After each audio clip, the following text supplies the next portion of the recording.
Yeah. Hey, Yarmo. Just wondering, now you're it's out there, and you have a coaching search to conduct. How much do you feel that the new coach is going to weigh into your reload plans? Like how much significance will that play into the reload?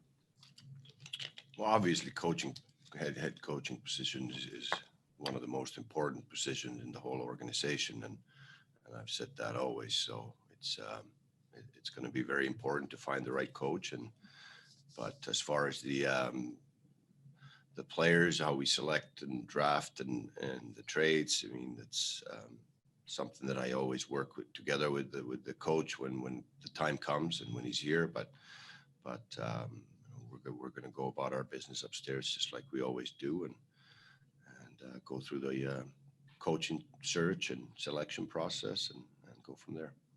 Last one, obviously, follow up for me here is you in 2015 when you hired John Tortorella. I'm sure you had certain qualities that you were looking for in a coach that you needed to find.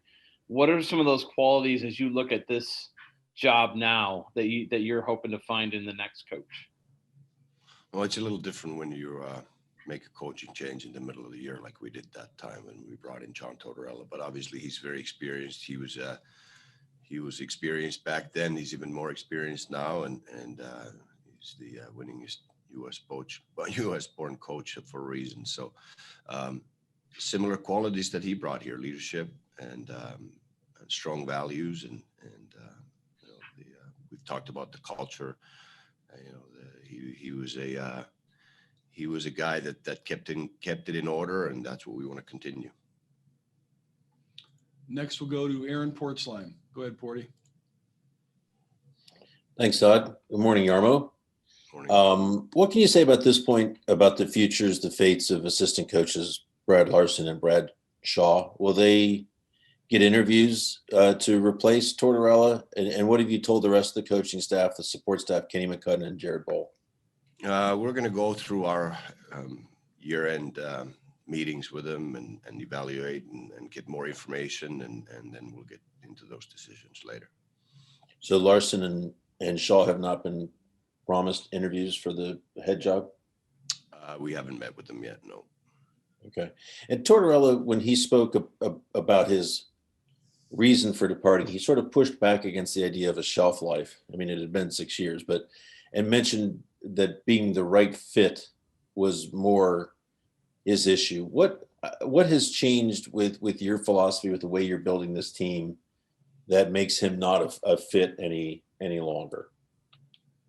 Well, that was his words, and he and I worked together for a long time, and I really enjoyed working with him, and I don't believe in shelf lives either. I think that Torts in his 5 years here, or 6 years almost, showed qualities where he's able to change and evolve with the staff that we have, with the players we have, and just become a better coach every day. And that's what you would expect from a real good coach, that they don't get stale. They just evolve and get better, and find ways of getting better every day. So um, that's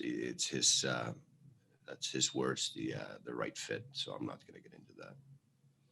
You've got a collection of players on this team that really seem to struggle playing. I don't know if it was just playing in general or playing specifically his system. I'm thinking of Line A, I'm thinking of Domi, I'm thinking of Roslovic.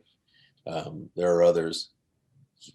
How much can those players' games be elevated, or how much can they appear to be better fits with a different coach, a different message, and a different system, perhaps one that leans more towards the offensive end of the game and less towards the rigorous defensive of checking? Do you buy that theory at all? Not really. I think Torts. I don't think it's a system thing. I think Torts is just he demands that you play disciplined, and he doesn't let anybody cheat. So that's basically. I've always told every player that comes here that if you work and you compete, you'll be totally fine with Torts, and he'll let you play your skill game and give you a little leeway here and there, but he's going to demand the same discipline and same work ethic and from everybody, and that is not to be cheated, and that's part of the strong culture that he's helped us build here, and that's what's going to require moving forward as well. And last one for me, what sort of timeline do you have on this? Is this the first thing you need to decide this summer? Is this something that could go on potentially a while if you're waiting for someone whose team is involved in the playoffs, or how do you see this playing out?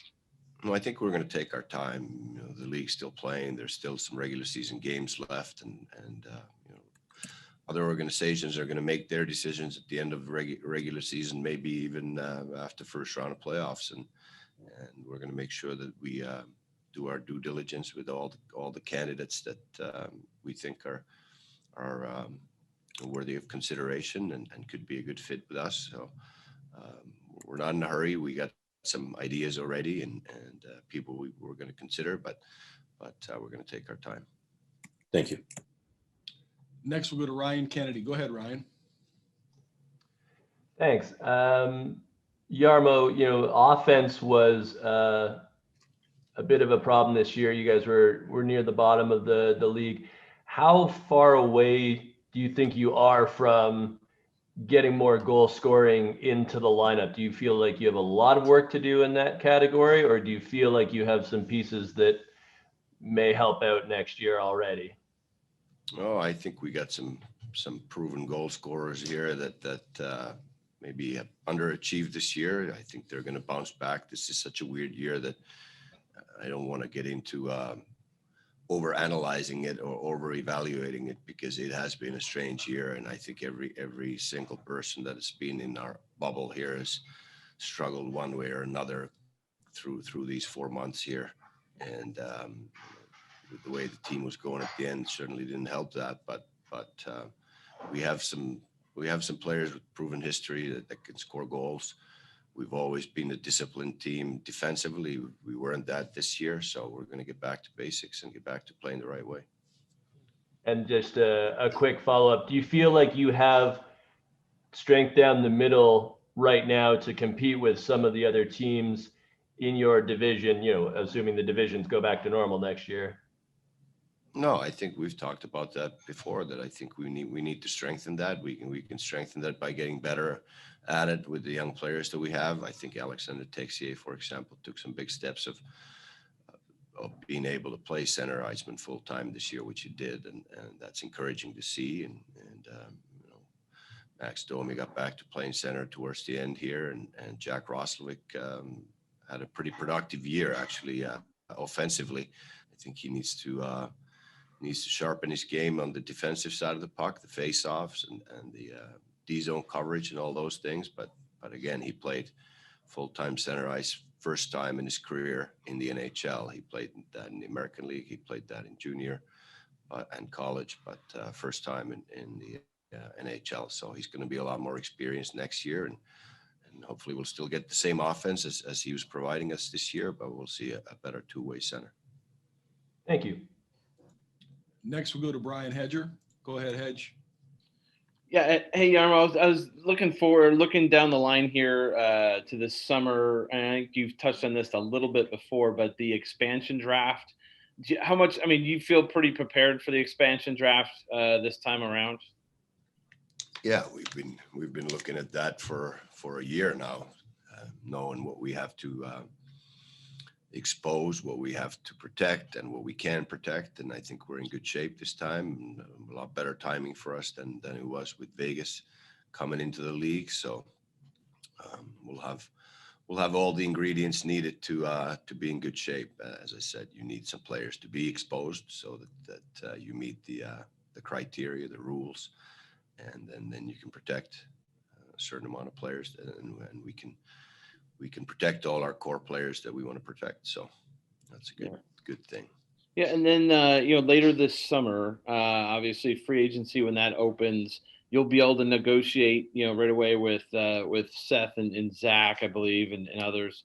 Do you plan to do that pretty fast? Is try and get things going with Seth and Zach quickly? Absolutely. Okay. Thank you. Next, go back to Aaron Portzline. Go ahead, Porty. Thank you, Todd. Jarmo, you've got some really big decisions. Brian just mentioned Jones, Werenski. I think there are a lot of people waiting to see what your team may look like, the changes you'll be able to pull off this summer.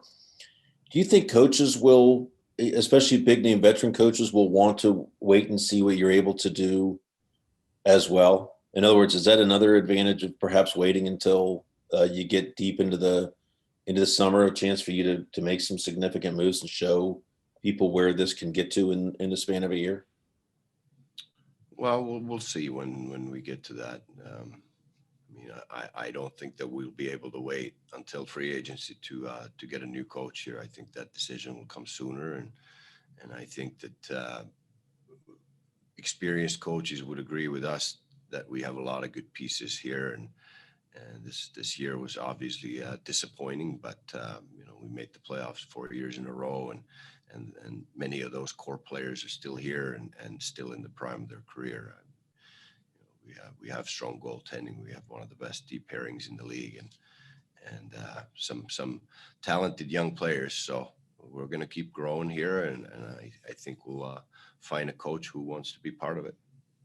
And there's always the belief that organizations go, I hate to use a trite phrase, but good cop, bad cop. So a tough, defensive minded, driven coach, and then to more of a player's coach. Do you, with your young roster, with your young team, do you think you need maybe less personality in the coaching office and more teaching, growing, more of a player's coach type?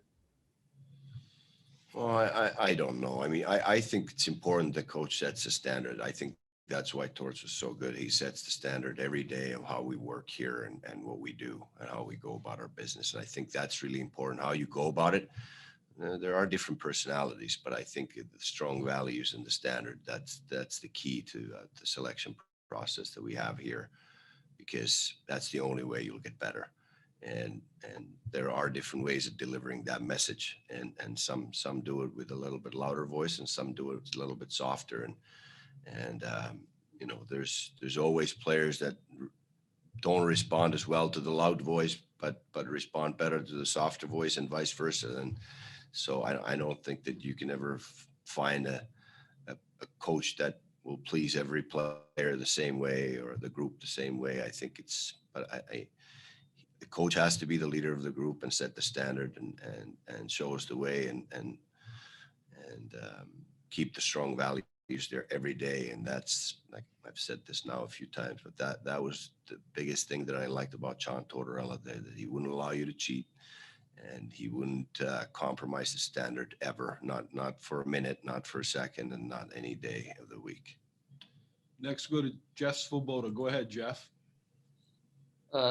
Thanks, Ayormo. Porty kind of took the one question I wanted to ask there, but I'll ask you this. We haven't had a chance to talk to you since you signed Igor Chinakov. And just how exciting is it to bring him into the fold and have a guy that kind of wants to come up through your system and have a chance to work with him next year? Yeah, it's exciting. He's an exciting young player. He's getting better and better this year. He had a really tough injury that he tried to play through at the World Junior. He played their final game and then was out for 6 weeks after that with a high ankle sprain. And give him credit, for when I first saw the game, I was like, well, he's not playing that well in this game. And I found out that he had the ankle sprain, and they numbed it, and he tried to play through it and was out for 6 weeks after. So that kind of explained his performance in that game. But then when he came back, he played really well in the KHL and probably had his best games in the playoffs. And he's a goal scorer. He's got a great shot. I talked to Bob Hartley, who's a very experienced NHL coach, who's the coach of Omsk when they won the championship. And he raved about it, Igor, and said that he's going to be a really good player and got all kinds of skill and an NHL shot. So it's exciting to see him come. We wish he could have made it here before the season was over, but ran into some health issues with this COVID and couldn't come and actually missed this game 7 because of it, and when his team won the championship. But yeah, he's an exciting prospect. We got a couple of those in Russia that we have to wait for a little bit longer with Marchenko and Voronkov, and Voronkov had an unbelievable playoff with Kazan and still with the Russian national team, hoping to play in the men's world championships. Thank you. Next, we'll go to Mark Scheid. Go ahead, Mark. Thank you, Todd. Jarmo obviously got the 3 first-round draft picks coming up, and I just wonder, how prepared are you guys for this draft, given COVID, given maybe limited viewings? I know there was the U18s that just happened. I know Erie's got an event coming up where there's going to be a top prospects game. Just how prepared do you guys feel for this upcoming draft, especially given that you got those 3 first-round picks? We're as prepared as you could possibly be in under these circumstances. We've been watching video all year long, and we got all those tools in our use. And as soon as it was possible, and with the leagues, it has been possible for the year. We've been watching games live, scouting the normal way, and travel's obviously been harder because of all the rules and regulations. But we're doing the best we can. And we have people in place in Canada, in Western Canada and in Quebec, where they still have played and watching those games. And we had 5 of us at the World Junior Under 18. So, we've done the best we can. We keep doing it until the draft. That's what I've been saying, that with this video scouting, you can watch every game the guy plays. When you see a guy play 10, 15 times, you might not watch every other game that you missed on video, but this year we're going to gather all that information and then do the rest of the due diligence in the background as well. And Jarmo, a quick follow-up on that. This is the second time in your tenure that you're going to have 3 first-round draft picks, going back to 2013. What lessons can you learn from that experience that could possibly help you this year? Yeah, we have a whole new staff now. That was my first year when I came in with the Blue Jackets, and we hired Villes here, and after that year, he's done a great job as a head of amateur scouting, and this will be a great opportunity to make a difference into our future. Next, we'll go to Greg Wyshynski. Go ahead, Wish. Thanks a lot. Hey, Jarmo.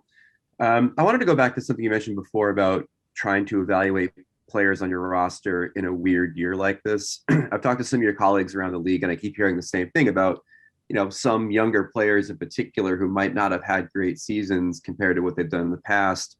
You have to sort of take into account that the last year has been so hard on them, and with the protocols and quarantines and all that stuff. How do you factor that in trying to evaluate, in particular, the younger players in your roster over the last year? Yeah, I think you have to give them a fresh start and new opportunity to show what they can do in a normal year. I think that's the best way to put it, and not we have some players that we've seen for a long time that we believe in, and if they have a down year under these circumstances, I think you have to give them a bit of a hall pass, and move the evaluation into the future a little bit, and yeah, it's been a demanding year in many different ways for all of us, and not just the players but the training staff. You think about our medical staff; they've been here for over a year and never got any time off. They rehabbed our players when everything went into lockdown in March, and kept doing it. And then we went into the bubble in Toronto, and then we didn't know exactly when we were going to start, but they're still working here with our players that needed rehab or medical attention otherwise. And then we start this year, and now they've been in this bubble for another 4 months. So it's been tough, but we're still fortunate that we were able to play and keep the business going. We got some fans into the building, which was exciting, and got things a lot better once that happened. I can tell you the first trip to Chicago was just the weirdest feeling. We stay in a hotel where there's nobody else except us. The whole hotel's closed, no bar, no gift shop, no restaurant open, nothing, and just our team. And I kept joking about it that if I had a 3-wheeler, I would have filmed Shining 2 in that hotel. But it's bizarre, and it was snowing and cold in Chicago, so you couldn't really go outside for a walk. And you go into that building that's one of the loudest buildings in the NHL, and there's not a fan there. It was weird, but hey, we still got to play hockey. We got through the season, and not our best one, obviously, but we'll move on and get better. And as a follow-up on the coaching search, would you say, based on where your team is, that you're going to put a premium on somebody who has previous NHL head coaching experience in trying to find John's replacement? Well, experience is valuable, but there's lots of different ways to gain experience. It doesn't always need to be from being a head coach, I think, in the NHL. But you know, I think the ability, personality, the values, as I've mentioned here, those are the biggest criteria, not necessarily the experience. Thank you. Okay, next we'll go to Bill Rabinowitz. Go ahead, Billy. Hi, Jarmo. One of those young players who had a tough time was Patrick Laine. Could you give your assessment of this year? And is he one of those guys who kind of deserves that hall pass because of the circumstances? Or do you think that there are real questions about his game and things he has to really improve in the future? Yeah, I don't think his skills have gone anywhere. He's 23 years old, which is easy to forget. And he seems like he's been in the league for a long time and had some pretty good success.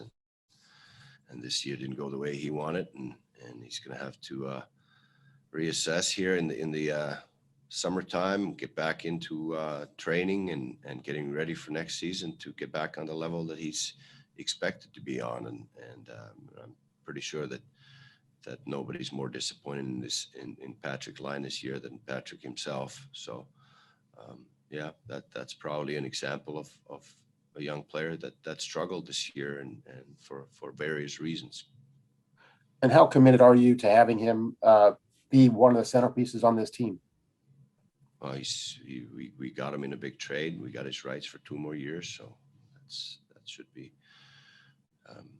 yeah, that's self-explanatory, I think. Next we'll go to Aaron Portzline. Go ahead, Porty. Thanks, Todd. Jarmo, can you say who all will be involved in this coaching search? Is this you and Basil? Is there anybody else? And with veteran players in the room, I'm thinking of Jones and perhaps others. Certainly not letting them pick the coach, but will they have input into what sort of coach this dressing room may need? Well, it's our management group that's going to make that decision, but we always listen to our leaders and the leadership group, and we're actually going to meet them today and talk about different things, and I'm sure the coaching will come up, and we'll listen to their opinions and ideas as we always do. But ultimately, it's the management group that'll make that decision. In meeting with that leadership group today, how important is it to have all of them on board with what your vision is this summer? How much will you lay out to them what you think you can do in these coming months? Yeah, it's very important. I'd like to have them on board and being part of this and believing in it, in the plan and fully committed to it. Next we'll go to Ryan Kennedy. Go ahead, Ryan.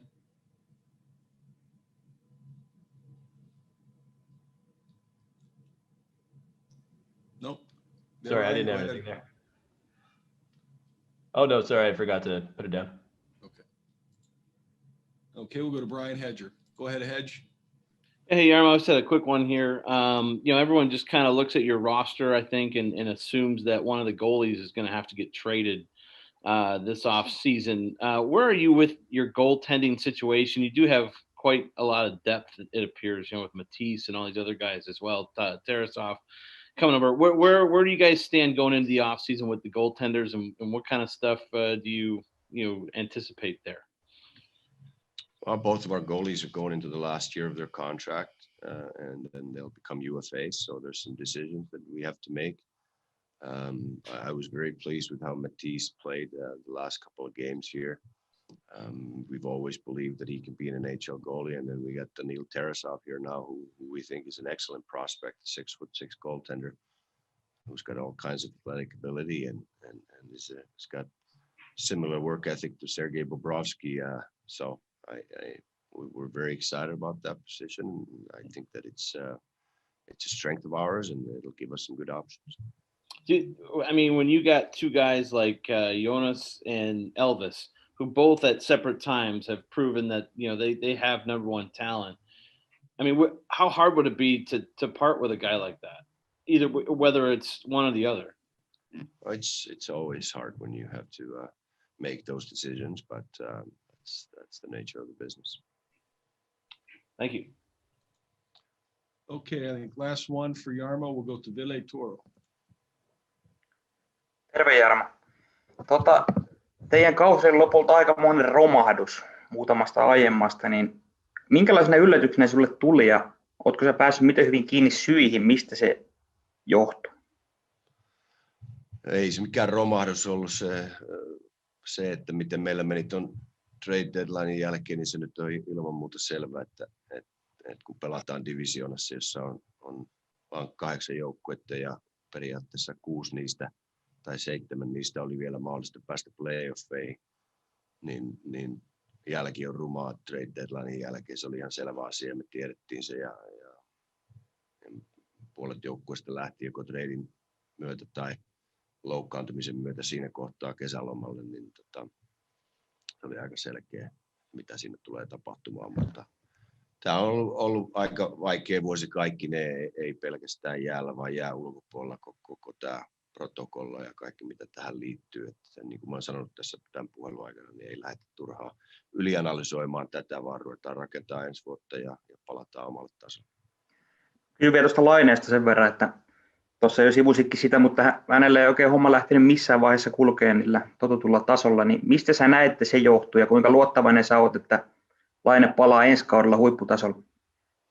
Mun mielestä suurin ongelma hänen pelaamisessa oli itseluottamus. Sen näki kaverilla, jolla on taitoa vaikka kuinka paljon, hukkas kiekkoja, vaikka ei ketään ollut lähelläkään. Ja niin kyllä se kieli mun mielestä siitä, että sillä on itseluottamus hukassa. Ja sen eteen täytyy tehdä töitä ja ulkopuolella kesällä työt ja palata huippukunnossa tänne ja palauttaa itseluottamus sille tasolle, kun millä se on totuttu näkemään, niin varmasti alkaa syntyä taas tulosta. Kiitos. Thank you.